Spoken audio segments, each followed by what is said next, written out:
Hi friends! Today's story is called Pigsty by Mark Teague.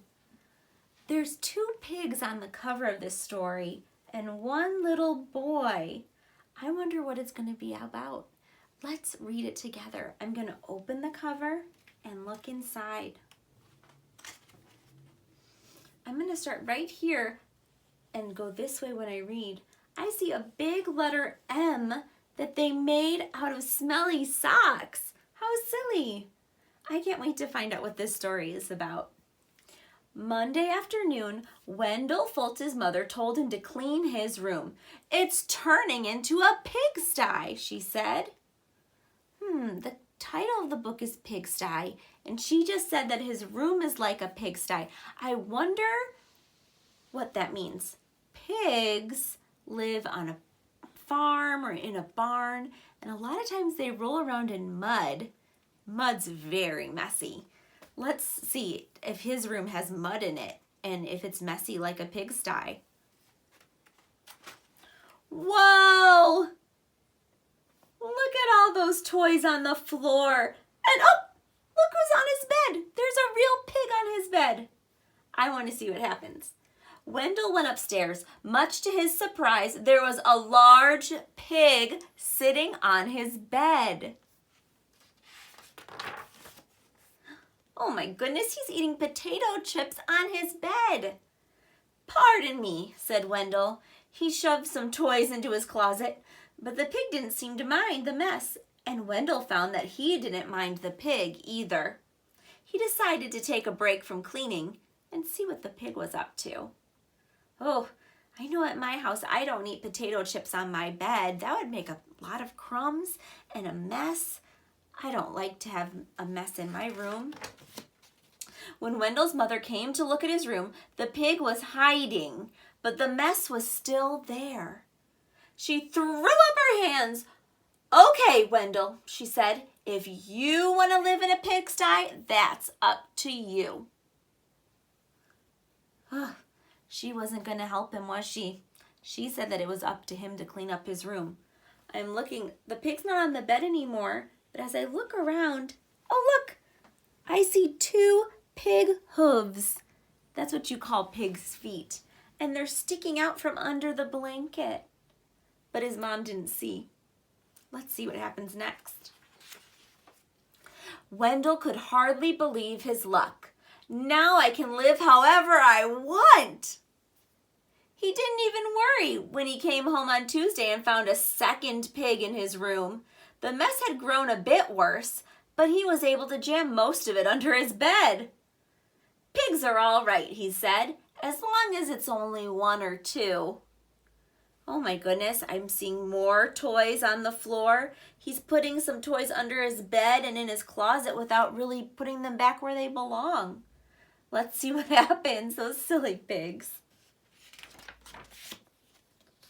Oh, in fact, they had a wonderful time. They played Monopoly until late each night and left the pieces lying all over the floor. Monopoly is a board game. It's a game that takes a long time to play, so sometimes you need to leave it out. But I don't think the bedroom floor is the best place to leave out all those pieces. If he has to get out of bed late at night or anyone comes in, they might step on it and that would make the pieces move around. They might get a sharp piece stuck in their foot. I just don't think this is the safest way to do things right now. Oh, I wish they would clean it up. Let's see if they do that next. What? They had paper airplane wars and pillow fights. The bed became a trampoline. That's not going to make the room get any cleaner, is it? No, they're jumping on the bed. Then two more pigs showed up, and the mess just grew and grew and grew. Let's see how many pigs are there now. 1, 2, 3, 4 pigs.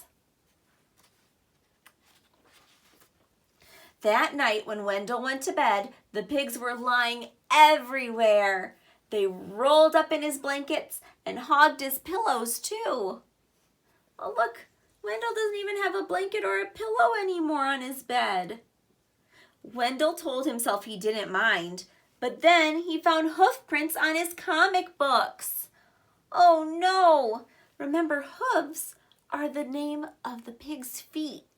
Their pig feet are called hooves, and they made little footprints all over his book. I really don't like it when I find library books with marker in them or the pages all ripped up, and I'm sure Wendell didn't like that very much either. Let's see. Oh my goodness. I can't wait for you to see this picture. Look at the huge mess. Friday, when he got home from school, he saw that someone had been sitting on his basketball, and his baseball cards were all chewed up. Oh no, that was his favorite toy. I see instruments, playing, and clothes and toys. He can barely walk across the room. That does it, said Wendell. I've had enough. He ran downstairs to tell his mom. Sorry, she said, but your room is your responsibility. So she handed him a broom and sent him back upstairs. Look at, I don't think he's very happy. And all the pigs are looking surprised and listening to what he has to say. This is what he said. The mess was too huge. But suddenly he remembered a saying he'd heard. Many hooves make light work. What does that mean? He marched upstairs and organized a cleaning crew. So he was telling them what to do so that they could get the room cleaned up. Each one would have a different job. They made a plan together. They swept and scoured, polished and scrubbed. Later that afternoon, Wendell looked around and inspected and pronounced it clean. Oh, I can tell. Look, you can see the floor again. There's no toys or clothes on the floor. The bed has all the covers pulled up. There's books and toys on the shelf where they belong. Look, they all work together to finish cleaning up the room. In fact, it was a bit too clean from a pig's point of view. So while Wendell inspected, the pigs prepared to go home, back to their pigsty where it could be messy. One of them made a phone call, and a farm truck came to pick them up. They hugged and grunted and oinked. Goodbye. From that day on, Wendell kept his room clean.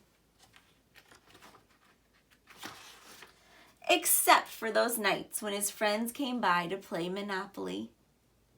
Aw, so even though his room was clean again, they would still come by and we're still close friends as long as they could pick up when they were done. The end. I hope you enjoyed that story. I think it's funny because it makes me remember why it's important to clean up our rooms. We don't want them to become a pigsty. I'll talk to you again tomorrow, friends. Bye.